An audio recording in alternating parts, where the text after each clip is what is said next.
ಕಲ್ಯಾಣ ಕರ್ನಾಟಕ ರಾಜ್ಯ ರಸ್ತೆ ಸಾರಿಗೆ ನಿಗಮ, ಪರಿಶಿಷ್ಟ ಜಾತಿ ಪರಿಶಿಷ್ಟ ಪಂಗಡ ನೌಕರರ ಅಸೋಸಿಯೇಷನ್ ವತಿಯಿಂದ ಸಂವಿಧಾನ ಶಿಲ್ಪಿ ಭಾರತ ರತ್ನ ಡಾಕ್ಟರ್ ಬಾಬಾ ಸಾಹೇಬ್ ಅಂಬೇಡ್ಕರ್ ಅವರ 134ನೇ ಜಯಂತಿಯ ಈ ಸಮಾರಂಭದ ಉದ್ಘಾಟನೆ ಮಾಡಿರ್ತಕ್ಕಂಥ ಆತ್ಮೀಯ ಹಿರಿಯ ಅಣ್ಣನ ಸಮಾನರು, ಯಾವಾಗಲೂ ನನಗೆ ಯಾವಾಗಲೂ ಮಾರ್ಗದರ್ಶನ ನೀಡ್ತಕ್ಕಂಥ ಹಿರಿಯರಾಗಿರ್ತಕ್ಕಂಥ ನಮ್ಮ ಆತ್ಮೀಯ ಅಣ್ಣನ ಸಮಾನರಾಗಿರ್ತಕ್ಕಂಥ ನಮ್ಮ ಶ್ರೀಯುತ ಚಂದ್ರಕಾಂತ್ ಗದ್ದಿಗೆ ಅಣ್ಣನವರೇ, ಅದೇ ರೀತಿಯಾಗಿ ಈ ಕಾರ್ಯಕ್ರಮದ ಅಧ್ಯಕ್ಷತೆ ವಹಿಸಿರುವಂಥ ಈ ಭಾಗದ ವಿಭಾಗೀಯ ನಿಯಂತ್ರಣಾಧಿಕಾರಿಗಳಾಗಿರ್ತಕ್ಕಂಥ ಇನಾಯತ್ ಭಗವಾನ್ ಸರ್ ಅವರೇ, ಅದೇ ರೀತಿಯಾಗಿ ಒಂದು ಕಾರ್ಯಕ್ರಮದಲ್ಲಿ ಮುಖ್ಯ ಅತಿಥಿಗಳಾಗಿ ಭಾಗವಹಿಸಿರುವಂಥ ವಲಯದ ಪ್ರಧಾನ ಕಾರ್ಯದರ್ಶಿಗಳಾಗಿರ್ತಕ್ಕಂಥ ರಾಮಚಂದ್ರಪ್ಪ ಅಯ್ಯಳ್ಕರ್ ಅವರೇ, ಮತ್ತು ಈ ಒಂದು ವೇದಿಕೆಯಲ್ಲಿ ಮುಖ್ಯ ಅತಿಥಿಗಳಾಗಿ ಭಾಗವಹಿಸಿರುವಂಥ ನಮ್ಮ ಮುಖ್ಯ ಅತಿಥಿಗಳು ಭಾಗವಹಿಸಿರ್ತಕ್ಕಂಥ ನಮ್ಮ ಈ ಒಂದು ಕಾರ್ಯಕ್ರಮದಲ್ಲಿ ಮುಖ್ಯ ಭಾಷಣಕಾರರಾಗಿ ಆಗಮಿಸಿರುವಂಥ ಹಿರಿಯ ಅಣ್ಣನ ಸಮಾನರಾಗಿರ್ತಕ್ಕಂಥ ನಿವೃತ್ತ ಪ್ರೊಫೆಸರ್ ಆಗಿರ್ತಕ್ಕಂಥ KM ಮೇತ್ರಿ ಅಣ್ಣನವರೇ, ಅದೇ ರೀತಿಯಾಗಿ ಮತ್ತೊಬ್ಬ ಮುಖ್ಯ ಅತಿಥಿಗಳಾಗಿ ಭಾಗವಹಿಸಿರ್ತಕ್ಕಂಥ ನನ್ನ ಆತ್ಮೀಯ ಅಣ್ಣನ ಸಮಾನರು, ವಾಲ್ಮೀಕಿ ವಿದ್ಯಾಭಿವೃದ್ಧಿ ಸಂಘದ ಉಪಾಧ್ಯಕ್ಷರು ಮತ್ತು ಹೈಕೋರ್ಟ್ನ ವಕೀಲರು ಆಗಿರ್ತಕ್ಕಂಥ ಮತ್ತು PP ಪಬ್ಲಿಕ್ ಪ್ರಾಸಿಕ್ಯೂಟರ್ ಆಗಿ ನಿವೃತ್ತರಾಗಿರ್ತಕ್ಕಂಥ ಜಯರಾಮಣ್ಣನವರೇ, ರುದ್ರಪ್ಪಣ್ಣನವರೇ, ಮತ್ತು ಈ ಸಂಘದ ಅಧ್ಯಕ್ಷರಾಗಿರ್ತಕ್ಕಂಥ ಈರಸ್ವಾಮಿ ಅವರೇ, ಪ್ರಧಾನ ಕಾರ್ಯದರ್ಶಿಗಳಾಗಿರ್ತಕ್ಕಂಥ ಭಾಸ್ಕರ್ ಅವರೇ, ಮತ್ತು ದುರ್ಗೇಶ್ ಅವರೇ, ಮಾರ್ಯಪ್ಪ ಅವರೇ, ಮತ್ತು ಈ ವಿಭಾಗದ ಅಧಿಕಾರಿಗಳಾಗಿರ್ತಕ್ಕಂಥ ನನ್ನ ಆತ್ಮೀಯರಾಗಿರ್ತಕ್ಕಂಥ ಚಾಮರಾಜರವರೇ, ಪಾಲಾಕ್ಷಿ ಹರ್ತಿ ಅವರೇ, ಸಿದ್ದರಾಜ್ ಅವರೇ, ಶಾರದಾ S ಅಂಬಲಿ ಮೇಡಮ್ ಅವರೇ, ಇವರೆಲ್ಲ ಬಂದಿರಲ್ಲ. ಆಮೇಲೆ L ಪಂಪನಗೌಡ್ರೆ, ಮಂಜುನಾಥ್ ಅವರೇ, ಜೀವನ್ ರೆಡ್ಡಿ ಅವರೇ, ಶಿವಕುಮಾರ್ ಅವರೇ, ಮತ್ತು ನನ್ನ ಸಹೋದರ H ಶ್ರೀನಿವಾಸರವರೇ, P ಶಿವಪ್ರಕಾಶ್ ಅವರೇ, ಗಂಗಾಧರ್ ಅವರೇ, ತಿರುಮಲೇಶ್ ಅವರೇ, ಲಕ್ಷ್ಮಣ್ ಅವರೇ, ಹರಿಕೃಷ್ಣ ಮತ್ತು ಚಂದ್ರ ಸರ್ ಅವರೇ, ಮತ್ತು ಕಲಬುರಗಿ ವಲಯದ ಪರಿಶಿಷ್ಟ ಜಾತಿ ಪಂಗಡದ ಎಲ್ಲ ವಿಭಾಗಗಳ ಅಧ್ಯಕ್ಷರುಗಳು ಹಾಗೂ ಪ್ರಧಾನ ಕಾರ್ಯದರ್ಶಿಗಳು, ಮತ್ತು ವೇದಿಕೆ ಮೇಲೆ ಯಾರಾದರೂ ಹೆಸರು ಬಿಟ್ಟಿದ್ರೆ ಅನ್ಯತಾ ಭಾವಿಸಬೇಡಿ, ಎಲ್ಲ ಗಣ್ಯರೇ, ಮತ್ತು ವೇದಿಕೆ ಮುಂಭಾಗದಲ್ಲಿರ್ತಕ್ಕಂಥ ಎಲ್ಲ ನನ್ನ ಸ್ನೇಹಿತ ಮಿತ್ರರೇ, ನೌಕರ ವರ್ಗದ ಸ್ನೇಹಿತರೇ, ಮತ್ತು ಹೊರಗಡೆಯಿಂದ ಬಂದಿರತಕ್ಕಂಥ ನನ್ನ ಆತ್ಮೀಯರೇ ಮತ್ತು ಪತ್ರಿಕಾ ಮಾಧ್ಯಮದವರೇ, ಮಿತ್ರರೇ, ಸ್ನೇಹಿತರು, ಈಗಾಗಲೇ ನಮ್ಮ ಚಂದ್ರಕಾಂತ್ ಗದ್ದಿಗೆ ಅಣ್ಣವರು ಅದ್ಭುತವಾಗಿ ತಮ್ಮ ಮಾತುಗಳನ್ನ ಹೇಳಿದ್ದಾರೆ. ಅದ್ರ ಜೊತೆಗೆ ಅಯ್ಯಳ್ಕರ್ ಸರ್ ಅವರು ಈ ಸಂಘದ ಯಾವ ರೀತಿ ನಾವು ಸಂಘಟನೆಯನ್ನು ಮಾಡ್ತೀವಿ ಅಂತ ಖಡಕ್ಕಾಗಿ, ಅಂದರೆ ನೌಕರಿಗೆ ಏನು ಸಿಗಬೇಕು, ನೀವೇನು ಕೆಲಸ ಮಾಡ್ತಾಯಿದ್ರೆ ನಿಮಗೇನು ಅನುಕೂಲಗಳಾಗಬೇಕು, ನಿಮಗೆ ತೊಂದರೆ ಆದರೆ ನಾವು ಇದ್ದೀವಿ ಅಂತಕ್ಕಂಥ ಒಂದು ಸಂದೇಶವನ್ನು ಅವರು ಕೊಟ್ಟಿದ್ದಾರೆ. ಸ್ಪಷ್ಟವಾಗಿ ಅಧಿಕಾರಿಗಳ ಮುಂದೆನೇ ಅವರು ಸಂದೇಶವನ್ನು ಕೊಟ್ಟಿದ್ದಾರೆ. ಆಮೇಲೆ ವಿಶೇಷವಾಗಿ ಮಹಿಳಾ ನೌಕರರಿಗೆ 5 ಗಂಟೆ ಆಗಿದ ತಕ್ಷಣ ನೀವು ಹೊರಟ್ಬಿಡಿ, ಯಾಕಂದರೆ ಅದು ನಿಜನೂ ಸಹ. ಯಾಕಂತಂದ್ರೆ ಅವ್ರಿಗೆ ಹಲವಾರು ಅನಾನುಕೂಲಗಳಿರ್ತವೆ. ಅವ್ರ ಟೈಮಿಂಗ್ ಇದೆ, 5-5:30 ತನಕ ಅವ್ರದ್ದು ಟೈಮಿಂಗ್ ಮುಗಿಸ್ಕೊಂಡು ಹೋಗ್ಬೋದು. ಅದನ್ನು ಅಧಿಕಾರಿಗಳ ಮುಂದೆನೇ ನಮ್ಮ ಅಣ್ಣನ ಸಮಾನರಾಗಿರ್ತಕ್ಕಂಥ ಚಂದ್ರಕಾಂತ್ ಗದ್ದಿಗೆ ಅಣ್ಣವರು ಮಾತಾಡಿದ್ದಾರೆ. ವಿಶೇಷವಾಗಿ ಈಗಾಗಲೇ ಈ ಸಂಘದ ಬಗ್ಗೆ ಮಾತಾಡಿದರು, ಇಂದಿನ ಸಂಘದಲ್ಲಿರ್ತಕ್ಕಂಥ ಅಧ್ಯಕ್ಷರು ಕಾರ್ಯವೈಖರಿ ಬಗ್ಗೆನೂ ಮಾತಾಡಿದರು. ನಾನು ಅದನ್ನ ಬಗ್ಗೆ ಚರ್ಚೆ ಮಾಡೋಕ್ಕೆ ನಾನು ಹೋಗೋದಿಲ್ಲ. ಯಾಕಂತಂದ್ರೆ ಇಲ್ಲಿರ್ತಕ್ಕಂಥ ತಮಗೆಲ್ಲ ಗೊತ್ತಿದೆ, ನಾನು ಸುಮಾರು 2001ರಿಂದ, ಅದಕ್ಕಿಂತ ಹಿಂದೆನೂ ಸಂಪರ್ಕದಲ್ಲಿದ್ದೆ. 2001ರಿಂದ ಅಣ್ಣವ್ರ ಜೊತೆಗೆ ನಾವೆಲ್ಲ ಸೇರಿ ಕೆಲಸ ಮಾಡಬೇಕಾದ್ರೆ ಇಲ್ಲಿ ಗೌರವಾಧ್ಯಕ್ಷನಾಗಿ ಕೆಲಸ ಮಾಡ್ತಾ ಇದ್ದೆ. ಯಾವಾಗಲೂ ನಾನು ಫಸ್ಟ್ ಟೈಮು ಸ್ವಲ್ಪ ಜನ ಕಡಿಮೆ ಆದರು. ಅದನ್ನು ನಾನು ಎಂದೆ ಸ್ವಲ್ಪ ನೋಡಿ ಟೈಮಿಂಗು, ಅದು ಈ ಡೇಟ್ ಇವೆಲ್ಲ ಚೆಕ್ ಮಾಡ್ಕೊಳ್ರಿ ಅಂತ ಹೇಳಿದೆ. ಸ್ವಲ್ಪ ಇವರು ತರಾತುರಿ ಮಾಡ್ಕೊಂಡ್ರು, ಮತ್ತು ವಿಶೇಷವಾಗಿ ಸ್ವಲ್ಪ ಗೊಂದಲದಲ್ಲಿ ಬಿದ್ದರು. ಗೊಂದಲ ಅಂತಂದರೆ ಆಗ್ತದೆಲ್ಲ ಕಾರ್ಯಕ್ರಮ, ಸಿಗುತ್ತಿಲ್ಲ ಪರ್ಮಿಷನ್ನು, ಈ ಥರದ್ದೊಂದು ಗೊಂದಲದಲ್ಲಿ ಬಿದ್ದು ಈ ಕಾರ್ಯಕ್ರಮ ಆಗ್ತದಿಲ್ಲ ಅನ್ನೋದ್ರ ಬಗ್ಗೆನೇ ಕೆಲವರಿಗೆ ಅನುಮಾನ ಇತ್ತು. ಆ ಕಾರಣಕ್ಕೋಸ್ಕರ ಬಂದಿಲ್ಲ ಅಂತ ಕಾಣಿಸುತ್ತೆ ನನಗೆ. ಚಂದ್ರಕಾಂತ್ ಗದ್ದಿಗೆ ಅಣ್ಣವ್ರು ಇದೇ ವಿಷಯ, ಅವರು ಗೊಂದಲದಲ್ಲಿರೋದಕ್ಕೋಸ್ಕರ ಕೆಲವರು ಬರೋಕ್ಕಾಗಲಿಲ್ಲ. ಏನೇ ಆಗಲಿ, ಯಾರು ಬಂದರೂ ಸಹ, ಯಾರು ಬರಲಿದ್ರೂ ಸಹ ಬಾಬಾ ಸಾಹೇಬ್ ಎಂಬಂಥ ಒಂದು ಶಕ್ತಿ ಮುಂದೆ ಯಾರು ನಿಲ್ಲಕ್ಕಾಗೋದಿಲ್ಲ. ಯಾಕಂದರೆ ಅದೊಂದು ದೊಡ್ಡ ಶಕ್ತಿ, ಅದು ನಡೆಯುತ್ತೆ. ಆದರೆ ಒಂದಂತೂ ನಾನು ಸತ್ಯ ಹೇಳ್ತೀನಿ, ಇವತ್ತು ಬಾಬಾ ಸಾಹೇಬ್ರ ಬಗ್ಗೆ ಇಡೀ ಪ್ರಪಂಚ, ನಮ್ಮ ದೇಶದಲ್ಲಿ ಒಂದು 20 ವರ್ಷ ಹಿಂದ್ಗಡೆ ಹೋದರೆ ಬಾಬಾ ಸಾಹೇಬ್ರ ಹೆಸರು ಹೇಳ್ಬೇಕಂದ್ರೆ ಸ್ವಲ್ಪ ಹೆದರ್ತಾ ಇದ್ರು. ಅವ್ರ ಹೆಸರು ಕೇಳಿದ್ರೆ ಅಸಹ್ಯ ಪಟ್ಕೊಳ್ತಿದ್ರು ಮೇಲ್ಜಾತಿಯವರೆಲ್ಲ. ಅಂಬೇಡ್ಕರ್ ಅಂದ ತಕ್ಷಣ ಏನಪ್ಪ ಅವರು ಎಲ್ಲ ದಲಿತರಿಗೆ ಒಂದೇ ಕೊಟ್ಬಿಟ್ಟಿದ್ದಾರೆ ರಿಸರ್ವೇಷನ್ನು ಅನ್ನೋಂಥ ಒಂದು ಸಣ್ಣ ಕೀಳಿರಿಮೆ ಅವ್ರ ಮನಸ್ಸುಗಳಲ್ಲಿತ್ತು. ಸಂವಿಧಾನ ಬರ್ತಿದ್ರ ಬಗ್ಗೆ ಎಲ್ಲೇ ಅವ್ರ ಮನಸ್ಸಿನಲ್ಲೇ ಇರಲಿಲ್ಲ. ಈ ದೇಶಕ್ಕೆ ಓಟ್ ತಂದು ಕೊಟ್ಟಿದ್ರ ಬಗ್ಗೆನೂ ಅವ್ರ ಮನಸ್ಸಲ್ಲಿ ಇರಲಿಲ್ಲ. ಅವ್ರಿಗೆ ಒಂದೇ ಒಂದು ಕಂಡಿದ್ದು ಏನಂತಂದರೆ ಅಂಬೇಡ್ಕರ್ ಅಂದ ತಕ್ಷಣ SC STಗಳಿಗೆ ಮೀಸಲಾತಿ ಕೊಟ್ಬಿಟ್ಟಿದ್ದಾನ. ನಾನು ಇದ್ರ ಬಗ್ಗೆ ಒಂದು ಸ್ವಲ್ಪ ಮಾತಾಡ್ತೀನಿ ಇವತ್ತು ವಿಶೇಷವಾಗಿ ಬಾಬಾ ಸಾಹೇಬ್. ಯಾಕಂದರೆ ಇವತ್ತು ನೌಕರ ಬಗ್ಗೆ ಮಾತಾಡೋಕೆ ಅವ್ರಿಗೆ ಅಣ್ಣವ್ರಿದ್ದಾರೆ, ಮಾತಾಡ್ತಾರೆ. ಯಾಕೆಂತಂದರೆ ನೌಕರರಿಗೆ ಯಾರ್ತಕ್ಕಂಥ ಏನು ಸಮಸ್ಯೆಗಳಿದ್ರು ಅವ್ರು ಪರಿಹಾರ ಮಾಡ್ತಾರೆ. ನನ್ನ ಗಮನಕ್ಕೆ ಬಂದರೂ ಸಹ ನಾನು ಮಾಡ್ತೀನಿ ಗೌರವಾಧ್ಯಕ್ಷನಾಗಿ. ಅಂದರೆ ಬಾಬಾ ಸಾಹೇಬ್ ಅಂಬೇಡ್ಕರ್ ಬಗ್ಗೆ ನಾವು ಮಾತಾಡ್ಬೇಕಂತಂದರೆ ಅವರು ವಿಶ್ವಜ್ಞಾನಿ, ಭಾರತ ರತ್ನ ಇಷ್ಟೆಲ್ಲ ಹೇಳ್ತಾರೆ. ಅಂದರೆ ಒಂದು ಸತ್ಯ ನಾವಿಲ್ಲಿ ನೆನ್ಪಿಟ್ಕೋಬೇಕು. ಬಾಬಾ ಸಾಹೇಬ್ ಅಂಬೇಡ್ಕರ್ ಅವರು ಏನು ರಿಸರ್ವೇಷನ್ ಇವತ್ತೇನು ಮಾತಾಡ್ತಾ ಇದ್ದಾರೆ ಬೇರೆಯವರು, ಈ ಕಳೆದ ಒಂದು 20 ವರ್ಷ ಹಿಂದ್ಗಡೆ ಮಾತಾಡ್ತಾ ಇದ್ದಾರೆ. ರಿಸರ್ವೇಷನ್ ಒಂದೇ ಸಮುದಾಯಕ್ಕೆ ಕೊಟ್ಬಿಟ್ರೆ ನಮ್ಗೆ ಯಾರಿಗೂ ಕೊಟ್ಟಿಲ್ಲ, ಅದಕ್ಕೆ ಅಂಬೇಡ್ಕರ್ ಸರಿ ಇಲ್ಲ. ನಾನು ಹೇಳ್ತೀನಿ, ಬಾಬಾ ಸಾಹೇಬ್ ಅಂಬೇಡ್ಕರ್ ಅವರು ರಿಸರ್ವೇಷನ್ನ ವಿರೋಧಿಗಳಾಗಿದ್ದರು. ಇದನ್ನು ನೀವು ಬೇಕಾದ್ರೆ ಗೂಗಲಲ್ಲಿ ಚೆಕ್ ಮಾಡ್ಕೊಳ್ರಿ, ಪುಸ್ತಕ ಓದ್ಕೊಳ್ರಿ. ಅವ್ರು ಬದುಕಿರೋಂಥ ಸಂದರ್ಭದಲ್ಲಿ ಈ ರಿಸರ್ವೇಷನ್ನ ಅವ್ರು ತಂದಿಲ್ಲ ಸ್ನೇಹಿತರೆ. ಈ ರಿಸರ್ವೇಷನ್ ಈ ದೇಶದಲ್ಲಿ 2 ಸರಿ ಜಾರಿ ಆಗುತ್ತೆ. 1902ರಲ್ಲಿ ಮೊಟ್ಟ ಮೊದಲನೇದಾಗಿ ಈ ದೇಶದಲ್ಲಿ ಒಂದು ರಿಸರ್ವೇಷನ್ ಜಾರಿ ಆಗುತ್ತೆ. ಅದು ಕೊಲ್ಲಾಪುರದ ಛತ್ರಪತಿ ಶಾಹು ಮಹಾರಾಜ್ ಅಂತಕ್ಕಂಥವ್ರು 1902ರಲ್ಲಿ ದಲಿತರಿಗೆ 50% ರಿಸರ್ವೇಷನ್ ಮೀಸಲಾತಿ ಕೊಡೋದ್ರ ಮುಖೇನ ಈ ರಿಸರ್ವೇಷನ್ಗೆ ನಾಂದಿ ಆಡ್ತಾರೆ. ಅವತ್ತು ಅವರು ಮಹಾರಾಜರು ಏನು ತೀರ್ಮಾನ ತಗೊಂಡಿರೋ, ಅವರು ಕುರುಬ ಜನಾಂಗದಲ್ಲಿ ಹುಟ್ಟಿರ್ತಕ್ಕಂಥವ್ರು, ಅವ್ರು ಏನು ತೀರ್ಮಾನ ತಗೊಂಡಿರ್ತಾರಂದರೆ, ಏನಾದರೂ ಮಹಾರಾಜರ ಹತ್ರ ಕೆಲಸ ಆಗಬೇಕಾದ್ರೆ ದಲಿತರು ಯಾರಾದರೂ ಜನರದು ಅವರೊಂದು ಹೋಟೆಲ್ ಓಪನ್ ಮಾಡಿ ಕೊಟ್ಟಿರ್ತಾರೆ. ದಲಿತ ಒಬ್ಬನಿಗೆ ನೀನು ಹೋಟೆಲ್ ಓಪನ್ ಮಾಡ್ಕೆ ದುಡ್ಡು ಕೊಡ್ತೀನಂತ. ನೀವು ಹೋಗ್ಬಿಟ್ಟು ಆ ಹೋಟ್ಲಲ್ಲಿ ಹೋಗಿ ಟಿಫಿನ್ ಮಾಡಿ ಚಹಾ ಕುಡಿದು ಒಂದು ಬಿಲ್ ತೊಗೊಂಡು ಬರ್ರಿ, ಅದನ್ನ ನೋಡಿ ನಾನು ನಿಮಗೆ ಕೆಲಸ ಮಾಡ್ತೀನಿ ಅಂತಾರೆ. 1902ರಲ್ಲಿ ಈ ಸಮಾಜವನ್ನು ಬದಲಾವಣೆ ಮಾಡಲಿಕ್ಕೆ ಪ್ರಯತ್ನ ಪಟ್ಟಿರ್ತಕ್ಕಂಥ ಮತ್ತು ಮೀಸಲಾತಿಯನ್ನು ತಂದಿರತಕ್ಕಂಥ ಒಬ್ಬ ಧೀಮಂತ ನಾಯಕ ಛತ್ರಪತಿ ಶಾಹು ಮಹಾರಾಜ್ ಅವರು. ಅಲ್ಲಿಂದ ಸ್ಟಾರ್ಟ್ ಆಯಿತು ರಿಸರ್ವೇಷನ್. ಅದರ ನಂತರ 1924 ನಮ್ಮ ರಾಜ್ಯದಲ್ಲಿ ಮೈಸೂರಿನ ಮಹಾರಾಜ ನಾಲ್ವಡಿ ಕೃಷ್ಣರಾಜ ಒಡೆಯರ್ ಅವರು, ಯಾದವ್ ಅಂದರೆ ಗೊಲ್ಲರ ಸಮಾಜ, ಯಾದವ್ ಸಮಾಜಕ್ಕೆ ಸೇರಿರ್ತಕ್ಕಂಥವ್ರು, ಅವರು ಬ್ಯಾಕ್ವರ್ಡೆ. ಅವರು 1924ರಲ್ಲಿ ಈ ರಾಜ್ಯದಲ್ಲಿ ಕರ್ನಾಟಕ ಯಾಕೆ ನಾವೆಲ್ಲ ಇನ್ಫೋಸಿಸ್ ಹಿಡಿದು ಪ್ರಪಂಚದಲ್ಲಿ ನಾವೇನು ಇವ್ರನ್ನ ಕೊಡ್ತಾ ಇದ್ವಿ, ಇಂಜಿನಿಯರ್ಸ್ನ, ಡಾಕ್ಟರ್ಸ್ನ ಜಾಸ್ತಿ ಜನ ಮತ್ತು ವಿದ್ಯಾವಂತರು, ಪೀಸು, ಭಾಳ ಶಾಂತಿ ಇರ್ತಕ್ಕಂಥ ರಾಜ್ಯ ಬೆಂಗಳೂರು, ಮೈಸೂರು, ಇದೆಲ್ಲ ಯಾಕಂತಂದರೆ ನಮಗೆ 1924ರಲ್ಲಿ ನಮ್ಮ ಮೈಸೂರಿನ ಮಹಾರಾಜ 75% ರಿಸರ್ವೇಷನ್ ಕೊಟ್ಟಿದ್ದರು. ಇನ್ನು ಅಂಬೇಡ್ಕರ್ ಅವರಿಗೆ ರಿಸರ್ವೇಷನ್ ಕಲ್ಪನೆನೇ ಇರಲಿಲ್ಲ. 75% ರಿಸರ್ವೇಷನ್ ನೀವು ಚೆಕ್ ಮಾಡ್ಕೊಳ್ಳಿ. ನಾನೇನು ಹೇಳ್ತೀನಲ್ಲ, ಇತಿಹಾಸ ದಾಖಲೆ ಆಗಿರ್ತಕ್ಕಂಥ ಇವೆಲ್ಲ. 75% ರಿಸರ್ವೇಷನ್ ಕೊಡೋದ್ರ ಮುಖೇನ 2ನೇ ಸಾರಿ ರಿಸರ್ವೇಷನ್ ಜಾರಿ ಆಗುತ್ತೆ ಈ ದೇಶದಲ್ಲಿ. ಅದು ಸೌತ್ ಇಂಡಿಯಾದಲ್ಲೇ, ಒಂದು ಮಹಾರಾಷ್ಟ್ರ ಮತ್ತೊಂದು ಕರ್ನಾಟಕ. 75% ರಿಸರ್ವೇಷನ್ ಕೊಡೋದ್ರ ಮುಖೇನ ಲಿಂಗಾಯತರಿಂದ ಆದಿಯಾಗಿ, ಲಿಂಗಾಯತರಿಂದ ಇವತ್ತು ಮಾತಾಡ್ತಿರಲ್ಲ ತಾವು ಗಮನದಲ್ಲಿ ಇಟ್ಕೋಬೇಕು, ನಿಮಗೂ ಸಹ ರಿಸರ್ವೇಷನ್ ಇತ್ತು. ಬ್ರಾಹ್ಮಣ, ಕ್ಷತ್ರಿಯ, ವೈಶ್ಯ ಬಿಟ್ಟರೆ ಉಳಿದಿರ್ತಕ್ಕಂಥ ಎಲ್ಲರಿಗೆ ಈ ರಾಜ್ಯದಲ್ಲಿ 75% ರಿಸರ್ವೇಷನ್ ಕೊಟ್ಟಿದ್ದರು. ಆಗಿನ ಸಂದರ್ಭದಲ್ಲಿ ವಿಶ್ವೇಶ್ವರಯ್ಯವರು ಇದನ್ನು ಮಾಡಿದರು, ಅಬ್ಜೆಕ್ಷನ್ ಮಾಡಿದ್ರು. ಇಲ್ಲ, ನೀವು ಆ ರೀತಿ ಕೊಟ್ಟರೆ ರಾಜ್ಯದಲ್ಲಿ ಅಸಮರ್ಪಕ ಆಡಳಿತ ಸೃಷ್ಟಿ ಆಗ್ತದೆ, ಆ ಕಾರಣಕ್ಕೋಸ್ಕರ ರಿಸರ್ವೇಷನ್ ಕೊಡಬೇಡಿ ಅಂತಕ್ಕಂಥ ಬೇಡಿಕೆ ಇಟ್ಟಾಗ ಅವ್ರು ಒಪ್ಪೋದಿಲ್ಲ ಮಹಾರಾಜರು. ಇಲ್ಲ, ನಾನು ರಿಸರ್ವೇಷನ್ ಕೊಟ್ಟೇ ಕೊಡ್ತೀನಿ, ಅವ್ರನ್ನ ಸಬಲೀಕರಣ ಮಾಡ್ತೀನಿ ಅಂತಕ್ಕಂಥ ಒಂದು ಇದನ್ನಿಟ್ಕೊಂಡು ರಿಸರ್ವೇಷನ್ ಜಾರಿ ಮಾಡ್ತಾರೆ. ಅವ್ರು ರಾಜೀನಾಮೆ ಕೊಟ್ಟು ಹೊರಗಡೆ ಹೋಗ್ತಾರೆ. ದಿವಾನ್ ಹುದ್ದೆಗೆ ರಾಜೀನಾಮೆ ಕೊಟ್ಟು ಹೊರಗಡೆ ಹೋಗ್ತಾರೆ ವಿಶ್ವೇಶ್ವರಯ್ಯ ಅವರು. ನಂತರ ಮಿರ್ಜಾ ಇಸ್ಮಾಯಿಲ್ ಅಂತಕ್ಕಂಥವ್ರು ಅವ್ರ ಸ್ನೇಹಿತರನ್ನ ಅವರು ದಿವಾನ್ ಹುದ್ದೆಗೆ ತೊಗೊಂಡು ಬಂದು, ಮಿರ್ಜಾ ಇಸ್ಮಾಯಿಲ್ ನೆನ್ಪಿಟ್ಕೋಬೇಕು, ಇತಿಹಾಸದಲ್ಲಿ ಅವ್ರ ದೊಡ್ಡ ಹೆಸರಿದೆ. ಅವ್ರನ್ನ ದಿವಾನರಾಗಿ ಮಾಡಿ ಇವತ್ತೇನು ಕನ್ನಂಬಾಡಿ ಕಟ್ಟಿದಾರಲ್ಲ, ಅದನ್ನು ವಿಶ್ವೇಶ್ವರಯ್ಯವರು ಪ್ಲ್ಯಾನ್ ಮಾಡಿದ್ದು, ಅವ್ರು ಕಟ್ಟಿಲ್ಲ. ಅದನ್ನು ಕಟ್ಟಿದ್ದು ನಾಲ್ವಡಿ ಕೃಷ್ಣರಾಜ ಒಡೆಯರ್ ಮತ್ತು ಮಿರ್ಜಾ ಇಸ್ಮಾಯಿಲ್ ಅವರು.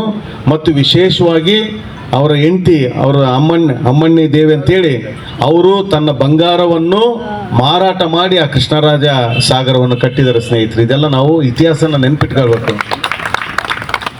ಅಂದರೆ ಅವಾಗಲೊಂದ್ಸರಿ ರಿಸರ್ವೇಷನ್ ಬಂತು.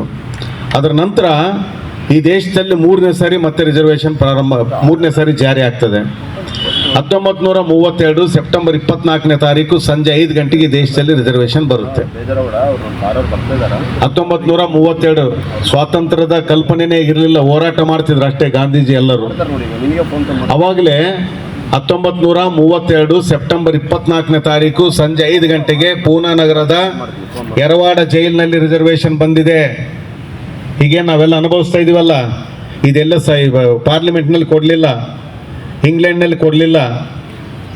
ಪೂನಾ ನಗರ, ಪೂನಾ ಐತಲ್ಲ, ಪೂನಾ ಬಾಂಬೆ, ಪೂನಾ ನಗರದ ಯರವಾಡ ಜೈಲು ಅಂತ ಇವಾಗ ಬಳ್ಳಾರಿ ಜೈಲು ಇದ್ದಂಗಿದೆ.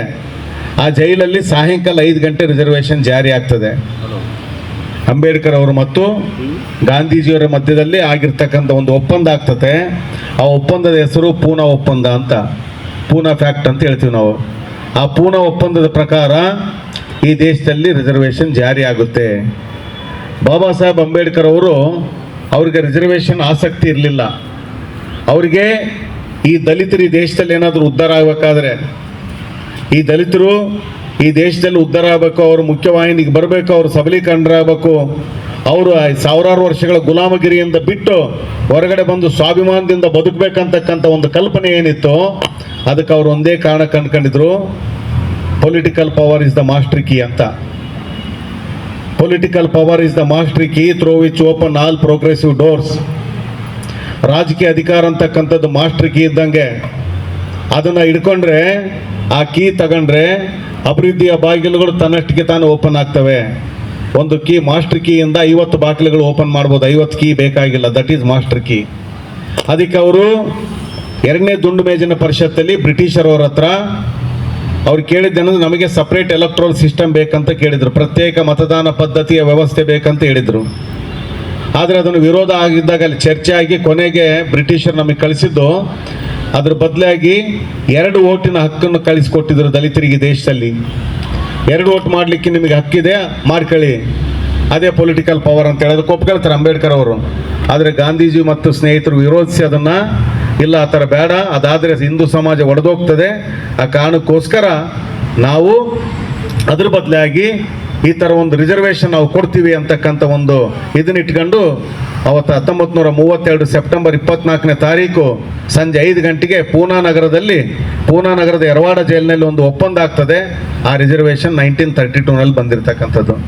ಇದು ಅಂಬೇಡ್ಕರ್ ಅವ್ರಿಗೆ ಇಷ್ಟ ಇರಲಿಲ್ಲ, ಆದರೂ ಒಪ್ಕೊಳ್ಬೇಕಾಯ್ತು ಪರಿಸ್ಥಿತಿ ಅದು. ಇವತ್ತು ನಾವೆಲ್ಲ ರಿಸರ್ವೇಷನ್ ತಗೊಂಡು ಬದುಕ್ತಾ ಇದ್ದೀವಿ, ಚೆನ್ನಾಗಿ ಎಂಪ್ಲಾಯಿಗಳಾಗಿದ್ದೀವಿ, ಚೆನ್ನಾಗಿದ್ದೀವಿ, ಊಟ ಮಾಡ್ತೀವಿ, ಸ್ವಾಭಿಮಾನದಿಂದ ಬದುಕ್ತಾ ಇದ್ದೀವಿ.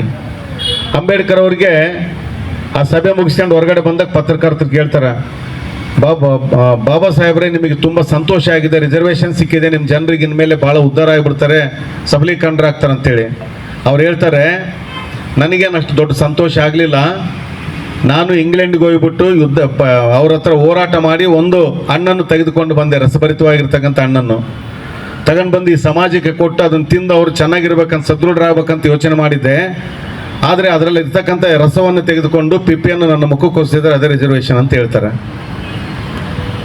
ಅಂದರೆ ನಾವು ಅರ್ಥ ಮಾಡ್ಕೋಬೇಕು. ಅದರ ನಂತರ ಅಂಬೇಡ್ಕರ್ ಅವರು ಸಂವಿಧಾನ ಬರಿಬೇಕಾದ್ರೆ, ಆ ರಚನೆ ಮಾಡಬೇಕಾದ್ರೆ ರಿಸರ್ವೇಷನ್ ಆರ್ಟಿಕಲ್ 14 ಏನಲ್ಲಿ ತಗೊಂಡು ಬರಬೇಕಾದ್ರೆ ಅಣ್ಣ ಹೇಳ್ತಾಯಿದ್ರು, ಆರ್ಟಿಕಲ್ 14, 15, 16, 17, 18 ತನಕ ಭಾಳ ಮುಖ್ಯವಾಗಿರ್ತಕ್ಕಂಥದ್ದು ಆರ್ಟಿಕಲ್ಸ್ ಇವು ಸಂವಿಧಾನದಲ್ಲಿ. ಅದರಲ್ಲಿ ಸೇರಿಸ್ಬೇಕಾದ್ರೆ ಅವರು ಕೇವಲ ರಿಸರ್ವೇಷನ್ 10 ವರ್ಷ ಇರಲಿ ಸಾಕಂತ ಬರೆದಿದ್ರು. ಅದರ ನಂತರ ಬಂದಿರತಕ್ಕಂಥ ಸರ್ಕಾರ 10 ವರ್ಷ ಮತ್ತೆ ಮುಂದುವರಿಸಿತು, ಮತ್ತೆ ಮುಂದುವರಿಸಿ ಅದನ್ನು ಪರ್ಮನೆಂಟ್ ಮಾಡಿದ್ದಾರೆ.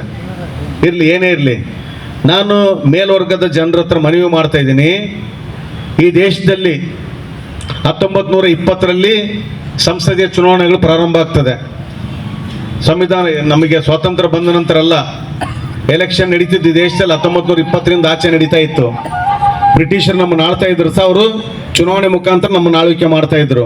ಫಸ್ಟ್ ಈಸ್ಟ್ ಇಂಡಿಯಾ ಕಂಪನಿ ಮುಖಾಂತರ ಮಾಡಿದ್ರು, ಅದರ ನಂತರ ಸಂಸದೀಯ ಚುನಾವಣೆಗಳ ಮುಖಾಂತರ ನಮ್ಮನ್ನು ಆಳ್ವಿಕೆ ಮಾಡ್ತಾ ಇದ್ರು. ಅವಾಗ ಈ ದೇಶದಲ್ಲಿ ಇರ್ತಕ್ಕಂಥ ಕೇವಲ 4 ಜನಾಂಗಕ್ಕೆ ಮಾತ್ರ ವೋಟ್ ಮಾಡ್ತಕ್ಕಂಥ ಹಕ್ಕು ಕೊಟ್ಟಿದ್ರು, 4 ವರ್ಗಗಳಿಗೆ. ಮೊದಲೇದಾಗಿ ಯಾರ ಸಂದರ್ಭದಲ್ಲಿ ಡಿಗ್ರಿ ಓದ್ಕೊಂಡಿದ್ರು, BA ಡಿಗ್ರಿ ಈ ಥರ ಅವರಿಗೆ ವೋಟ್ ಮಾಡೋಂಥ ಹಕ್ಕು ಕೊಟ್ಟಿದ್ರು. ಎರಡನೇದಾಗಿ ಆ ಸಂದರ್ಭದಲ್ಲಿ ಯಾರಿಗೆ 1000 ಎಕರೆ ಜಮೀನಿತ್ತು ಭೂ ಮಾಲೀಕರು ಅವರಿಗೆ ವೋಟ್ ಮಾಡೋಂಥ ಹಕ್ಕು ಕೊಟ್ಟಿದ್ರು.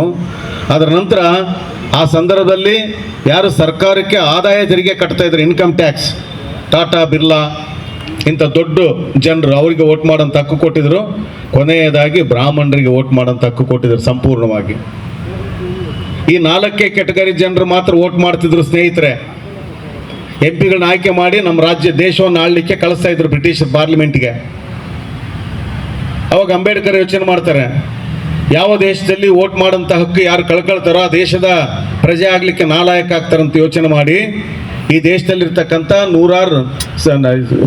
ಹಲವಾರು 10 ಕೋಟಿ ಜನರಿಗೆ ಓಟಿನ ಹಕ್ಕಿಲ್ಲ ಅಂತಂದರೆ ನಾವು ತೊಂದರೆ ಆಗ್ತದೆ. ಮುಂದಿನ ದಿನಗಳಲ್ಲಿ ಅವ್ರು ನಮ್ಮನ್ನು ಆಳ್ವಿಕೆ ಮಾಡೋಕ್ಕಾಗೋದಿಲ್ಲ, ಅವ್ರನ್ನ ಕೇಳೋಂಥ ಹಕ್ಕು ಸಹ ನಮಗಿರೋದಿಲ್ಲ ಅಂತೇಳಿ ಯೋಚನೆ ಮಾಡಿ 1919ರಿಂದ ಸ್ಟಾರ್ಟ್ ಮಾಡಿ 20ಕ್ಕೆಲ್ಲ ಒಂದು ಬ್ರಿಟಿಷರ ಜೊತೆ ಸಂಧಾನ ಮಾಡ್ಕೊಂಡು ಹೋರಾಟ ಮಾಡಿ ಪತ್ರದ ಮುಖೇನ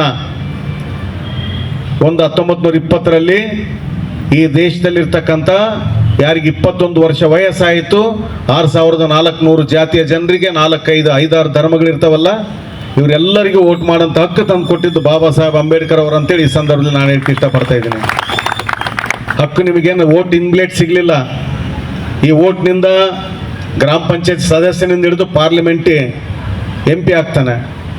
ಕೊನೆಗೆ ಈ ದೇಶದ ರಾಷ್ಟ್ರಪತಿನೂ ಸಹ ವೋಟೇ ಆಯ್ಕೆ ಮಾಡೋದು. MP ಗಳೆಲ್ಲ ಸೇರಿ ಅವ್ರನ್ನ ಆಯ್ಕೆ ಮಾಡ್ತಾರೆ, MLAಗಳೆಲ್ಲ ಸೇರಿ ಮುಖ್ಯಮಂತ್ರಿನ ಆಯ್ಕೆ ಮಾಡ್ತಾರೆ. ಈ ಥರ ಒಂದು ಸಿಸ್ಟಮ್ ಇದು ಪ್ರಜಾತಂತ್ರದ ವ್ಯವಸ್ಥೆಯಲ್ಲಿ. ವೋಟು ಅತ್ಯಂತ ದೊಡ್ಡ ಶಕ್ತಿ. ಆ ವೋಟನ್ನು ತಂದು ಕೊಟ್ಟಿರ್ತಕ್ಕಂಥದ್ದು ಬಾಬಾ ಸಾಹೇಬ್ ಅಂಬೇಡ್ಕರ್ ಅವರು. ಅದು ದಲಿತರಿಗೋಸ್ಕರ ತಂದಿಲ್ಲ ಸ್ನೇಹಿತರೆ, ಬೇರೆಯವರು ಅರ್ಥ ಮಾಡ್ಕೋಬೇಕು. ಈ ದೇಶದಲ್ಲಿರ್ತಕ್ಕಂಥ 6400 ಜಾತಿಯ ಜನರಿಗೆ ವೋಟಿನ ಹಕ್ಕು ಕೊಟ್ಟಿದ್ದಾರೆ. ಮತ್ತು ಅವ್ರು ಯಾಕೆ ನಿಮಗೆ ಸಣ್ಣರಾಗ್ತಾರೆ? ನಂತರ ಈ ದೇಶಕ್ಕೆ ಸಂವಿಧಾನ ಬರ್ಕೊಟ್ಟಿದ್ದಾರೆ. ದಲಿತರಿಗೆ ಏನಾದ್ರು ಪ್ರತ್ಯೇಕ ಸಂವಿಧಾನ ಕೊಟ್ಟಿದ್ದಾರಾ? SC/ST ಸಪ್ರೇಟು, ಮುಸ್ಲಿಮ್ ಸಪ್ರೇಟು, ಕ್ರಿಶ್ಚಿಯನಿಗೆ ಸಪ್ರೇಟು, ಹಿಂದೂಗಳಿಗೆ ಸಪ್ರೇಟ್ ಕೊಟ್ಟಿದ್ದಾರಾ? ಈ ದೇಶ ವಿವಿಧತೆಯಲ್ಲಿ ಏಕತೆ ಹೊಂದಿರತಕ್ಕಂಥ ದೇಶ.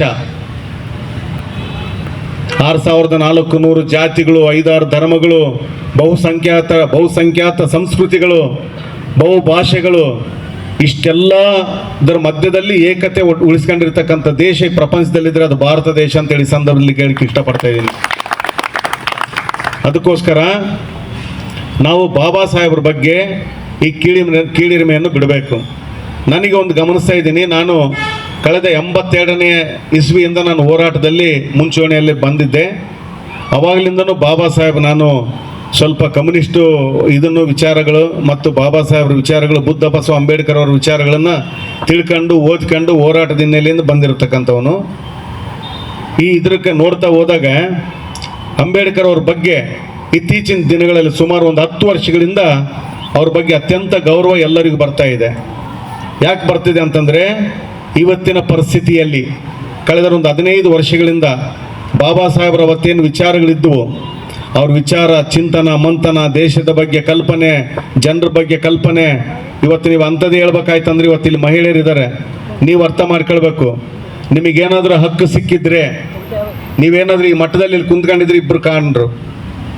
ಒಬ್ಬರು ನಿಮಗೆ ಮೊದಲೇದಾಗಿ ನಿಮಗೆ ಓದ್ತಕ್ಕಂಥ ಹಕ್ಕನ್ನು ನಿರಾಕರಿಸಿದ್ರು. ಎಲ್ಲ ಮಹಿಳೆಯರು, ಈ ದೇಶದಲ್ಲಿರ್ತಕ್ಕಂಥ ಎಲ್ಲ ಮಹಿಳೆಯರಿಗೆ ಓದಿನ ಹಕ್ಕನ್ನು ನಿರಾಕರಿಸಿದ್ರು. ಯಾವುದೇ ಕಾರಣಕ್ಕೆ ಓದಬಾರ್ದಾಗಿತ್ತು. ಅದನ್ನು ವಿರೋಧಿಸಿ ಮೊದಲೇದಾಗಿ ನಿಮಗೆ ಓದನ್ನು ತಂದುಕೊಟ್ಟಿರ್ತಕ್ಕಂಥ ಒಬ್ಬ ಮಹಿಳೆ ಸಾವಿತ್ರಿಬಾಯಿ ಫುಲೆ ಅವರು. ಜ್ಯೋತಿಬಾ ಫುಲೆ ಅವರ ಹೆಂಡತಿ ಸಾವಿತ್ರಿಬಾಯಿ ಫುಲೆ ಅವರು ಪೂನಾದಲ್ಲಿ ಪ್ರಥಮವಾಗಿ ಒಂದು ಹೆಣ್ಣು ಮಕ್ಕಳ ಶಾಲೆಯನ್ನು ಪ್ರಾರಂಭ ಮಾಡಿ ಮಹಿಳೆಯರಿಗೆ ಶಿಕ್ಷಣವನ್ನು ಕೊಡ್ತಕ್ಕಂಥ ಕೆಲಸ ಮಾಡಿದ್ದು. ಇವತ್ತು ನಿಮ್ಮ ಜೀವನದಲ್ಲಿ ನೀವು ಸಾಯೋವರೆಗೆ ಅವ್ರನ್ನ ನೆನ್ಪಿಟ್ಕೋಬೇಕು. ಅದು ಸಾವಿತ್ರಿಬಾಯಿ ಫುಲೆ ಅವರು ಅಂತೇಳಿ ಈ ಸಂದರ್ಭದಲ್ಲಿ ಹೇಳಕ್ಕೆ ಇಷ್ಟಪಡ್ತಾ ಇದ್ದೀನಿ. ಅದ್ರ ಜೊತೆಗೆ ಅಂಬೇಡ್ಕರ್ ಅವರು ಪ್ರಥಮ ಕಾನೂನು ಮಂತ್ರಿ ಆಗ್ತಾರೆ ಈ ದೇಶದಲ್ಲಿ. ಕಾನೂನು ಮಂತ್ರಿ ಆದಾಗ ಅವ್ರಿಗೊಂದು ಕಲ್ಪನೆ ಇತ್ತು, ಯಾವ ದೇಶದಲ್ಲಿ ಮಹಿಳೆಯರಿಗೆ ಗೌರವ ಸಿಗೋದಿಲ್ವೋ, ಯಾವ ದೇಶದಲ್ಲಿ ಮಹಿಳೆಯರನ್ನ ಅತ್ಯಂತ ಗೌರವಯುತವಾಗಿ ಅವ್ರ ಸ್ವಾಭಿಮಾನಕ್ಕೆ ಧಕ್ಕೆ ತರಲಾರ್ದಂಗೆ ಅವರಿಗೆ ಸಮಾನತೆ ಕೊಡ್ತೀವೋ ಆ ದೇಶ ಉದ್ಧಾರ ಆಗುತ್ತೆ ಅಂತಕ್ಕಂಥ ಒಂದು ಕಲ್ಪನೆ ಗಾಂಧೀಜಿ ಅವರಿಗಿತ್ತು, ಅಂಬೇಡ್ಕರ್ ಅವರಿಗೂ ಇತ್ತು, ಎಲ್ಲ ನಾಯಕರಿಗಿತ್ತು. ಆ ಹಿನ್ನೆಲೆಯಲ್ಲಿ ಅವರು ಮೊದಲನೇ ಇದರಲ್ಲಿ ಕಾನೂನು ಮಂತ್ರಿ ಆದಾಗ ಒಂದು ಹಿಂದೂ ಕೋಡಿಫಿಕೇಶನ್ ಬಿಲ್ ಅಂತೇಳಿ ಸಬ್ಮಿಟ್ ಮಾಡ್ತಾರೆ, ಹಿಂದೂ ಕೋಡ್ ಬಿಲ್ ಅಂತೇಳಿ ಪಾರ್ಲಿಮೆಂಟ್ನಲ್ಲಿ ಇಡ್ತಾರೆ. ಏನಂತಂದರೆ ಮಹಿಳೆಯರಿಗೆ ಪುರುಷರಷ್ಟೇ ಸಮಾನವಾಗಿರ್ತಕ್ಕಂಥ ಅವಕಾಶ ಹಕ್ಕನ್ನು ಕೊಡಬೇಕು ಅಂಥೇಳಿ. ಅದನ್ನು ಆ ಸಂದರ್ಭಗಳು ಹೆಂಗಿತ್ತೋ ಗೊತ್ತಿಲ್ಲ, ಆವತ್ತು ಪಾರ್ಲಿಮೆಂಟಲ್ಲಿ ಅದು ಬಿದ್ದೋಗ್ತದೆ. ಆ ಕೋಡ್ ಬಿಲ್ಲು ಪಾಸ್ ಆಗೋದಿಲ್ಲ. ಎಲ್ಲ MP ಗಳು ಅದಕ್ಕೆ ವಿರೋಧ ಮಾಡ್ತಾರೆ, ಹೆಣ್ಮಕ್ಳಿಗೆಲ್ಲ ಕೊಡಬಾರ್ದು, ಕೊಟ್ಬಿಟ್ರೆ ನಮಗಿಂತ ಜಾಸ್ತಿ ಹೋಗ್ಬಿಡ್ತಾರೆ ಅವ್ರು ಮುಂದೆ ಅಂತೇಳಿ ಆ ಹಿಂದೂ ಕೋಡಿಫಿಕೇಶನ್ ಬಿಲ್ನ ರದ್ದು ಮಾಡ್ತಾರೆ. ಅಂಬೇಡ್ಕರ್ ಅವ್ರು ಹೊರಗಡೆ ಬಂದು ಆ ಕ್ಷಣನೇ ರಾಜೀನಾಮೆ ಕೊಟ್ಟು ಹೋಗ್ತಾರೆ. ಯಾಕಂದರೆ ಯಾವ ಹೆಣ್ಮಕ್ಳಿಗೆ ನಾನೇನು ಅವ್ರ ಪರವಾಗಿ ಹೋರಾಟ ಮಾಡ್ತಾ ಇದ್ದೆ, ಅವ್ರಿಗೆ ಹಕ್ಕು ಸಿಗಬೇಕಾಗಿತ್ತು, ಹಕ್ಕು ಸಿಗೋಕ್ಕಾಗ್ತಿಲ್ಲ ಅಂತಕ್ಕಂಥ ಒಂದು ವಾದ ಬಂದಾಗ ಅವರು ತಮ್ಮ ಮಂತ್ರಿ ಪದವಿಗೆ ರಾಜೀನಾಮೆ ಕೊಟ್ಟು ಮನೆಗೆ ಬರ್ತಾರೆ. ಇದು ಮಹಿಳೆಯರು ಕೊಟ್ಟಿರ್ತಕ್ಕಂಥ ಗೌರವ ಬಾಬಾ ಸಾಹೇಬ್ ಅಂಬೇಡ್ಕರ್ ಅವರು. ಮತ್ತು ಅವರೆಲ್ಲಿ ತಪ್ಪು ಮಾಡಿದ್ದಾರೆ ಹಾಗಾದರೆ? ಬರೀ ಅದು ವಿಶೇಷವಾಗಿ ದಲಿತ ಹೆಣ್ಮಕ್ಳಿಗೆ ಮಾತ್ರ ಮಾಡಿದಾರ? ಈ ದೇಶದಲ್ಲಿ ಇವತ್ತೇನಾದರೂ ನಿಮಗೆ ಸ್ವತಂತ್ರ ಇವಾಗಲೇ ಬಂದಿದೆ, ನಿಮಗೆಲ್ಲ ಸಮಾನ ಹಕ್ಕಿದೆ. ಆಸ್ತಿಯಿಂದ ಹಿಡಿದು ಎಲ್ಲದರಲ್ಲೂ ಸಮಾನ ಹಕ್ಕು, ಎಲ್ಲ ಸಮಾನ ಹಕ್ಕಿದೆ. ಈ ಥರದ ಕಲ್ಪನೆ ಅವತ್ತೇ ಅಂಬೇಡ್ಕರ್ ಅವರು ವಿಚಾರ ಹೊಂದಿದ್ರು, ಮತ್ತು ಸಾವಿತ್ರಿಬಾಯಿ ಫುಲೆ ಅವರು ಹೊಂದಿದ್ರು ಅಂತೇಳಿ ಸಂದರ್ಭದಲ್ಲಿ ಕೇಳಿ ಇಷ್ಟಪಡ್ತಾ ಇದ್ದೀನಿ. ಇನ್ನು ಕೊನೆಯದಾಗಿ ಬಾಬಾ ಸಾಹೇಬ್ರ ಬಗ್ಗೆ ಮಾತಾಡ್ತಾ ಹೋದರೆ ತುಂಬ ದಿನಗಟ್ಟಲೆ ಬೇಕು. ಕೊನೆಯದಾಗಿ ನನ್ನ ಮಾತುಗಳು ಮುಗಿಸ್ತಾ ಇದ್ದೀನಿ. ಸ್ನೇಹಿತರೆ, ಇಲ್ಲಿರ್ತಕ್ಕಂಥ ನೌಕರ ಸ್ನೇಹಿತರೆ, ತಮ್ಮಲ್ಲಿ ಮನವಿ ಇದೆ. ತಾವು ರಿಸರ್ವೇಷನ್ನ ಫಲಾನುಭವಿಗಳಂದ್ರೆ ಅರ್ಥ ಆಯ್ತಾ? ಬೆನಿಫಿಷಿಯರ್ಸ್ ನೀವೆಲ್ಲ. ರಿಸರ್ವೇಷನ್ನಿಂದನೇ ತಾವು ಈ ಒಂದು ನಿಗಮಕ್ಕೆ ನೌಕರರಾಗಿ ಸೇರ್ಕೊಂಡಿದ್ದೀರಿ. ಅದು ಬಾಬಾ ಸಾಹೇಬ್ ಅಂಬೇಡ್ಕರ್ ಅವರು ಕೊಟ್ಟಿರ್ತಕ್ಕಂಥ ನಿಮಗೆ ಕೊಟ್ಟಿರ್ತಕ್ಕಂಥ ಒಂದು ರಿಸರ್ವೇಷನ್. ಮತ್ತು ನಿಮ್ಮದೇನು ಕೆಲಸ ಹಾಗಾದರೆ? ನೀವು ಒಂದು ದಿವಸ ಆದರೂ ಯೋಚನೆ ಮಾಡ್ತೀರಾ? ತಿಂಗಳ ಸಂಬಳ ಬರುತ್ತೆ, ನಿಮ್ಮ ಹೆಂಡತಿ ಮಕ್ಕಳು, ನಿಮ್ಮ ಸಂಸ್ಕಾರ, ಮತ್ತು ನಿಮ್ಮ ಸಂಸಾರ ಮತ್ತು ಅಣ್ಣ ತಮ್ಮಂದ್ರನ್ನ ಸಹ ನೋಡೋದಿಲ್ಲ, ತಂದೆ ತಾಯಿನ ಸಹ ನೋಡೋದಿಲ್ಲ ಬಹುತೇಕ, ಮತ್ತೆಲ್ಲರಲ್ಲ, ಕೆಲವರು ನೋಡ್ತಿರ್ಬೋದು, ನನಗೆ ಗೊತ್ತಿಲ್ಲ. ನೀವು ನೌಕರಿ ಸಿಕ್ಕ ತಕ್ಷಣ ಮುಗ್ದೋಯ್ತು. ನಿಮ್ಮ ಅಣ್ಣ ತಮ್ಮಂದಿರಿಲ್ಲ, ನಿಮ್ಮ ಅಕ್ಕ ತಂಗಿಯರಿಲ್ಲ, ತಂದೆ ತಾಯಿ ಇಲ್ಲ, ಮತ್ತು ಸಮಾಜನಂತೂ ನೀವು ಯಾವತ್ತೂ ನೋಡೋದೇ ಇಲ್ಲ. ನಾನು ನೇರವಾದ ಇರ್ತಕ್ಕಂಥ ಆರೋಪ ನಂದು. ನೀವೇನಾದರೂ ಬೇಜಾರಾಗಿ ನನ್ನ ಮೇಲೆ, ಸಮಾಜನಂತೂ ನೀವು ನೋಡೋದೇ ಇಲ್ಲ. ಅದಕ್ಕೆ ಅಂಬೇಡ್ಕರ್ ಹೇಳ್ತಿದ್ರು ಅವ್ರು ಬದುಕಿರ್ಬೇಕಾರೆ, ಗೋ ಬ್ಯಾಕ್ ಟು ಸೊಸೈಟಿ ಅಂತ, ಪೇ ಬ್ಯಾಕ್ ಟು ಸೊಸೈಟಿ. ಈ ಸಮಾಜದಿಂದ ನಿನಗೆ ಸಿಕ್ಕಿದೆಯಲ್ಲ, ಆ ಸಮಾಜಕ್ಕೆ ವಾಪಸ್ ಕೊಡಬೇಕಲ್ಲ ನೀವು ಸಹ. Pay back to society. What is the contribute in your society? ನಿನ್ನಿಂದ ಏನು ಕಾಂಟ್ರಿಬ್ಯೂಷನ್ ಇದೆ ನಿನ್ನ ಸೊಸೈಟಿಗೆ? ಏನು ಕೊಡುಗೆ ಕೊಡ್ತಾ ಇದ್ದೀರಿ? ಯಾರಾದರೂ ಒಂದು ಇಬ್ಬರು ಹುಡುಗರು ಓದಿಸ್ತಾ ಇದ್ರಿ? ಯಾರಾದರೂ ಬಡ ಹುಡುಗರನ್ನ ದತ್ತು ತಗೊಂಡು ಓದಿಸ್ತಾ ಇದ್ರಿ? ಯಾರಾದರೂ ಓದಿಸ್ತಾ ಇದ್ರೇನ್ರಿ? ಮಾಡಬೇಕಲ್ಲ ನಾವು. ನಮ್ಮ ಸಮಾಜದಲ್ಲಿ ಎಷ್ಟು ತೊಂದರೆಯಲ್ಲಿ ಇರ್ತಾರೆ, SC ST ಮಕ್ಕಳು, ಫೀಸ್ ಇಲ್ಲದೆ ಇರ್ತಕ್ಕಂಥ ಎಷ್ಟು ಮಕ್ಕಳಿದ್ದಾರೆ ರೀ? ಅವರಿಗೆಲ್ಲ ನಾವು ಮತ್ತು ಸ್ವಲ್ಪ ನಾವು ಕೊಡಬೇಕಲ್ಲ, ಆ ಕೆಲಸ ಮಾಡಬೇಕಲ್ಲ. ನಾವು ಸ್ವಾಭಿಮಾನಿಗಳಲ್ಲ. ಬಾಬಾ ಸಾಹೇಬ್ರು ಹೇಳೋದೇನು ಗೊತ್ತಾ? ನಿಮ್ಮ ಸ್ವಾಭಿಮಾನಕ್ಕೆ ಯಾವತ್ತೂ ಧಕ್ಕೆ ಆಗಬಾರ್ದು, ಸ್ವಾಭಿಮಾನವಾಗಿ ಬದುಕಿ ಅಂತ ಹೇಳ್ತಾರೆ. ಬಾಬಾ ಸಾಹೇಬ್ರ ಕನಸು ಏನು ಗೊತ್ತಾ? ನಾವು ಸ್ವಾಭಿಮಾನದಿಂದ ಇರಬೇಕು, ಮತ್ತು ನಮ್ಮ ಸಮಾಜ ನಾವು ಬೆಳೆಸ್ಬೇಕಲ್ಲ. ಆ ಕೆಲಸ ಮಾಡ್ತಾ ಇದ್ದೀವ. ಅಧ್ಯಕ್ಷರೇ, ವೀರಸ್ವಾಮಿ ಅವರೇ, ತಮಗೊಂದು 20 ಸರಿ ಹೇಳಿರ್ತೀನಿ ಇದನ್ನು. ದಯಮಾಡಿ ಇದ್ರ ಬಗ್ಗೆ ಚಿಂತನೆ ಇರಲಿ ತಮಗೆ. ನನ್ನ ಜೊತೆ ನನ್ನ ಅಕ್ಕ ತಂಗಿಯರು, ನನ್ನ ಅಣ್ಣ ತಮ್ಮಂದರು, ನಾನು ಬೆಳೆಸಿರ್ತಕ್ಕಂಥ ತಂದೆ ತಾಯಿ ಇದ್ದಾರೆ, ಅದ್ರ ಜೊತೆಗೆ ಸಮಾಜ ಇದೆ. ಇದಕ್ಕೇನಾದರೂ ನಾನು ಮಾಡಬೇಕು. ಬರೀ ನನ್ನ ಹೆಂಡತಿ ಮಕ್ಕಳಲ್ಲ, ಅದ್ರ ಜೊತೆಗೆ ಅವ್ರಿಗೂ ನನ್ನಿಂದ ಏನಾದರೂ ಸ್ವಲ್ಪ ಅಲ್ಪ ಮಟ್ಟದ ಒಂದು ಸಹಾಯ ಆಗಲಿ ಅಂತಕ್ಕಂಥ ಒಂದು ಮನೋಭಾವನೆ ಬೆಳೆಸ್ಕೊಳ್ಬೇಕು. ಆಮೇಲೆ ಕೆಲಸದ ವಿಚಾರದಲ್ಲಿ ಬಂದಾಗ ನೀವು ಯಾರಿಗಿಂತನೂ ಕಡಿಮೆ ಇರಬಾರ್ದು. ಅಧಿಕಾರಿಗಳಲ್ಲಿ ಒಂದು ಇದಿದೆ, ಇವರಂತಲ್ಲ KSRTC ಅಲ್ಲ, ನಾನು ಒಂದು ಸುಮಾರು ನೌಕರ ಸಂಘದಲ್ಲಿ ಕೆಲಸ ಮಾಡಿದ್ದೀನಿ. NMDC ಅಂತ ಒಂದು ದೊಡ್ಡ ಇದರಲ್ಲಿ ಸೆಂಟ್ರಲ್ ಗೌರ್ಮೆಂಟಲ್ಲಿ ಸಹ ಸುಮಾರು ಒಂದು 15 ವರ್ಷ ನಾನು ಅಧ್ಯಕ್ಷನಾಗಿ ಕೆಲಸ ಮಾಡಿದ್ದೀನಿ. ಅದು ವೆರಿ ಸ್ಟ್ರಾಂಗೆಸ್ಟ್ ಆರ್ಗನೈಸೇಷನ್. ನಿಮಗೆ ನಮ್ಮ ಮೇಲೆ ಒಂದು ಕಂಪ್ಲೇಂಟ್ ಅವ್ರು ಯಾವಾಗಲೂ ರೈಸ್ ಮಾಡ್ತಿರ್ತಾರೆ. ಇಲ್ಲಪ್ಪ ಅವ್ರು ಕೆಲಸ ಮಾಡೋದಿಲ್ಲ, ಕುಡ್ಕೊಂಡು ಬಂದ್ಬಿಡ್ತವೆ, ಇಲ್ಲಾಂದ್ರೆ ಬರೀ ಜಗಳ ಮಾಡ್ತಾರೆ, ಅಟ್ರಾಸಿಟೀಸ್ ಕೇಸ್ ಹಾಕ್ತಾರೆ ಅಂತಕ್ಕಂಥ ಒಂದು ಮನೋಭಾವನೆ ಇದೆ. ನಾನು ಇವತ್ತು ಹೇಳ್ತೀನಿ, ದಯಮಾಡಿ ಅಂಥ ಆ್ಯಟಿಟ್ಯೂಡ್ ಯಾರು ಮಾಡಬೇಡಿ. ಅಂಥವೇನಾದ್ರೂ ಇದ್ದರೆ ನಮ್ಮ ಆಫೀಸಿಂದ ಹೊರಗಡೆ ಇಟ್ಕೊಳ್ಳೋಣ. ಆಫೀಸ್ ಬಂದಾಗ ನಾವು ಎಲ್ಲರಿಗಿಂತನೂ ಶ್ರೇಷ್ಠ ಅಂತ ಭಾವಿಸ್ಬೇಕು. ನಾನು ಬೇರೆಯವ್ರಿಗಿಂತ ಶ್ರೇಷ್ಠ, ನಾನು ಎಲ್ಲರಿಗಿಂತ ಉತ್ತಮವಾಗಿರ್ತಕ್ಕಂಥ ಕೆಲಸ ಮಾಡ್ತೀನಿ ಅಂತಕ್ಕಂಥ ಒಂದು ಭಾವನೆ ಹೊಂದಿ ಚೆನ್ನಾಗಿ ಕೆಲಸ ಮಾಡಿ ನಿಗಮವನ್ನು ಬೆಳೆಸಿ ನಿಗಮಕ್ಕೆ ಹೆಚ್ಚು ಒಂದು ಲಾಭವನ್ನು ತಂದುಕೊಡ್ಲಿಕ್ಕೆ ನೀವೆಲ್ಲರೂ ಪ್ರಯತ್ನ ಮಾಡಬೇಕಂತೇಳಿ ಈ ಸಂದರ್ಭದಲ್ಲಿ ಹೇಳಿ ನನ್ನ ಮಾತುಗಳು ಮುಗಿಸ್ತಾ ಇದ್ದೀನಿ. Thank you. ಜೈ ಹಿಂದ್, ಜೈ ಕರ್ನಾಟಕ ಮಾತೆ, ಜೈ ಭೀಮ್, ಜೈ ಭಾರತ್. ಜಾಸ್ತಿ ಟೈಮ್ ತಗೊಂಡಿದ್ದೀನಿ, ಕ್ಷಮೆ ಇರಲಿ ದಯಮಾಡಿ. ಧನ್ಯವಾದಗಳು.